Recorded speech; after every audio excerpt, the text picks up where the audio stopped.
Happy new ecclesiastical year, and welcome to Advent and to the year of Mark. Welcome to three of us actually in the Wakatipu Basin of Otago.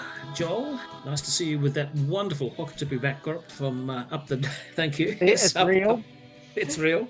Emma also here in the basin, and Jerry Knott, he's somewhere in Wisconsin. Lovely to have you on board, and because I've been rude to you, I shall now sit at your feet and listen to you talking about the background to this apocalyptic passage from Mark. When you talk about the background of Mark 13, there are two different contexts that I think about a lot. The first is the context of the entire New Testament. And from that perspective, this is a very disappointing passage. Because, like so many of us Western Christians, there's a part of me that would really love to be able to sweep all this apocalyptic stuff under the rug. And if it were confined to just one book, Revelation at the end, that would be so much easier. But we can't do that because we have it in Mark, we have it in First Corinthians, we have it in First Thessalonians. There's something about this whole end of times, cataclysmic, end of history, and final judgment that we have to deal with, even among those of us who are comfortable enough to not be wishing for it. The other context, though, is how to deal with it. And that is, we do need to look at the earlier part of the chapter. The whole chapter 13 in Mark begins with the disciples telling Jesus, well, look at those lovely stones on that temple. Aren't they great? And Jesus saying, well, don't get too fond of them because they're going to be gone soon. And then they ask, what's going to happen? Tell us when all these things are going to take place. And the first half of the chapter is Jesus describing a time of great tribulation, which he says they will face. And they're all things that are terrible sounding, but easy to imagine. You will be dragged before magistrates. You will be betrayed by your family. All of these things, while scary, are easily imaginable in their historical context. And also when it comes to those passages, he also says, just before our passage begins, but when you hear of wars and rumors of wars and earthquakes and things, people will say these are the end times. Don't worry about it. Those are not the end. These are just the beginning of birth pains. And the reason that's important is because this passage suddenly takes a sharp turn. And that's my background. Thank you, Jerry. And so what you're differentiating there is sort of between almost a little e end times and a big cataclysmic, unambiguous end time. Let's see where that takes us and start with you, Emma, and talk to us about the challenge you find here. It's one of those passages that's difficult not to take at face value because this is catastrophic end times. It sounds fairly specific. There's almost people have tried to use this frequently as like a tick list of events. This is what's going to predict the end of time. Hundreds of people have attempted to kind of use this to define what's going on in the world right now, and it's all terrible. And I read one passage this morning where it was effectively this concept was being used almost to scare people into, you have to become the elect in order to be saved from all of this tragedy. But I think there's an awful lot more to it than that, actually, because that's just kind of what hits you in grand terms of population. But in the wider context, this is Jesus heading for his own death. This is him kind of, crikey, all these bad things are going to happen in order for the right things to happen in the end. And seen in the context of Jesus knowing what is coming up, I think there's a real human immediate level to this as well. Be on guard, keep watch, be aware of what's going on around you, but not passively. I don't think Jesus wants to sit and listen to just kind of sit here and go, right, I'm just watching what's going to happen. I think it's more about, it's like on the aircraft safety warnings. This apocalyptic thing of the aircraft crashing is going to happen to an aircraft one day, but hopefully not this one and hopefully not now. And yet you still need to be aware of what's going on. So I take it as a little bit of a warning, but there's a real personal tragedy that's sort of unfolding in Jesus's mind as well. He's facing his own personal tragedy here. That's a lovely point to remember, and it wondrously focused his mind, I'm sure. Let's hear from you, Joel, where you find this challenging. I find this challenging in terms of we've got a bit of scripture which is written a wee bit of a focus on the destruction of the temple in Jerusalem. And one of the challenges is to read it in terms of our lives today. And I was drawn to the text about the fig tree. And I keep coming back to this fig tree when I've been reading this text. And we used to have a fig tree in our front lawn where we lived in Auckland. And it was a sign that spring was coming in if you actually noticed the buds. And you'd actually have to go look for them to begin with to tell you that, yes, spring's just around the corner. I think that's what we need to be watchful for. That's part of the message. In my view of the end times and the eschatology is that it really tells us that we're living in God's kingdom now. The end times are actually now. We're living in that time now in God's kingdom. And we need to be looking for those signs. And it's often the little signs we need to be watchful for. And we just got to keep our eyes open for the small things, just the little things which tell us that actually Christ is with us now. That's the message for me. And therein a really important point, because it's quite clear in the New Testament that this is the initiation of end time, whatever that might mean, and the signs are there We to don't see. know what it's going to mean, but We don't know yet. We've got to deal with it now. But as Jerry's pointed out, the Big Bang, whatever it might be, we will know. Jerry, the challenge. So for me, the challenge as I read through the whole chapter is trying to figure out all of the commands that seem in tension with each other about timing. As I said, there's the one place that says, you will hear these things, you will see all these terrible things, don't worry about it. Those are not the signs of the times. Then we get to the fig tree that Joel talked about, and it says, just like the fig tree, when you see these things, you know it's coming. And when you see these things, you will know it is time. And then at the end, Jesus goes back to say, but of that time and those events, no one knows, not even the Son, but only the Father. But I think what Joel said was very helpful to me.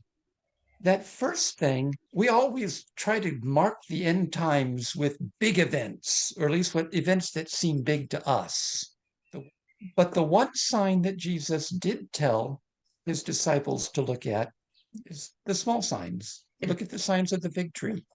But as Emma said earlier, one of the problems with all this is all those people who do their best to chart the end times, and they all seem to be engineers. Have you noted that? They to figure out the exact schedule. Sorry, I should say schedule, shouldn't I? You should for us. The exact schedule for the end times. And that's what Jesus says. No, don't do that. And don't listen to those who do.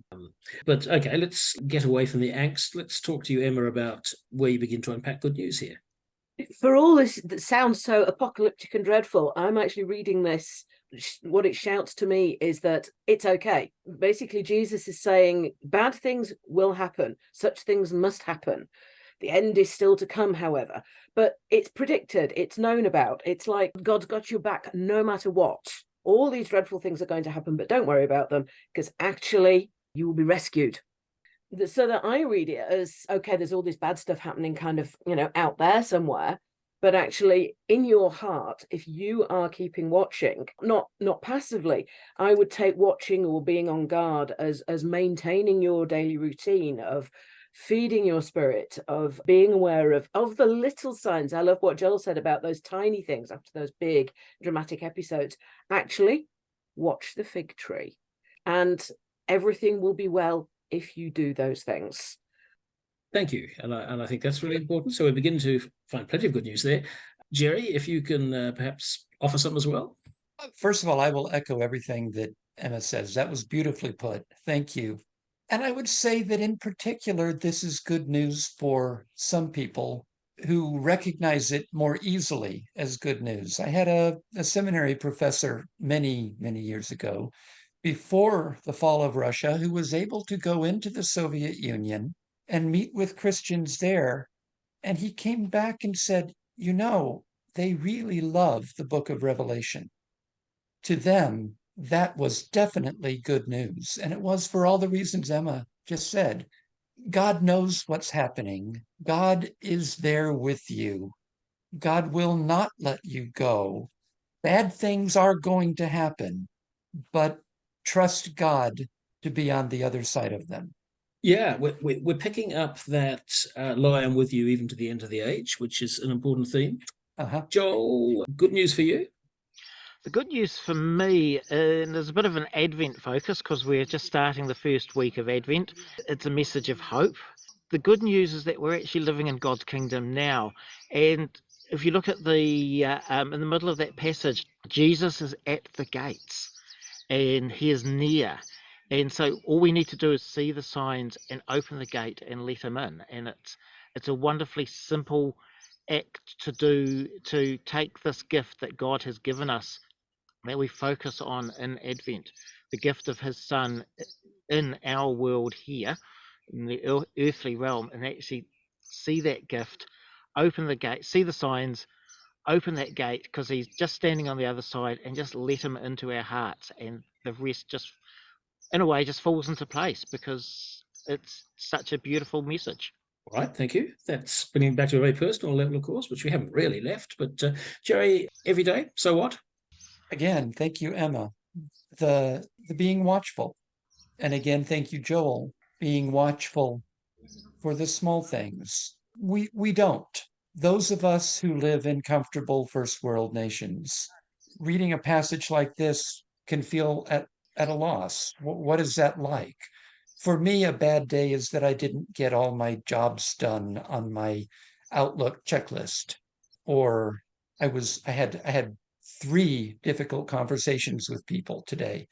There are people in the world for whom a bad day is life-threatening, and there is good news for them. God is with them in that. Thank you for that. Well, equally important, very global perspective. Joel, for you, up there on the lake, so what? So what for me is, it's sort of 2 parts. Very easy to focus on the keeping awake and reading that in terms of literally not falling asleep, but also being very mindful of, especially in our 20th century first world situation, just the distractions around us which keep us from seeing this message. But what really it came into my heart when I was reading this text was that so what for me is that we can be the signs of Christ coming in this world. And we can be just those little buds on the fig tree, and it's our actions and our words out in the world which actually demonstrate that Christ is with us and beside us. What a beautiful perspective. But it leaves you, Emma, with the final word. So what? I'm cheating slightly. I'm pinching my final thoughts from Christina Rossetti. There's something about this passage that reminded me quite strongly of her In the Bleak Midwinter. Again, we've got a Christmas link here, so quite seasonal. Our verse 2, our God heaven cannot hold him, nor earth sustain. Heaven and earth shall flee away when he comes to reign, which of course speaks back to the heaven and earth will pass away, but my words will never pass away. And God's telling us very strongly not to worry about all the big giant apocalyptic stuff that we can't do anything about at all. What can we do? And this is the beauty of the Christina Rossetti words. All Jesus needed was a stable place, a breast full of milk and a manger full of hay, the ox and ass and camel. So he only needed really, really little things when he came into the world. And that final verse, what can I give him? In other words, how do I watch, be on guard? What can I give him, poor as I am? If I were a shepherd, I would bring a lamb. If I were a wise man, I would do my part. Yet what I give him my heart. Thank you for that. And as the Advent season does, entwining both this expectation of the second coming and that coming in simplicity in the incarnation, all part of the same package. Joel, Jerry, Emma, thanks for joining me.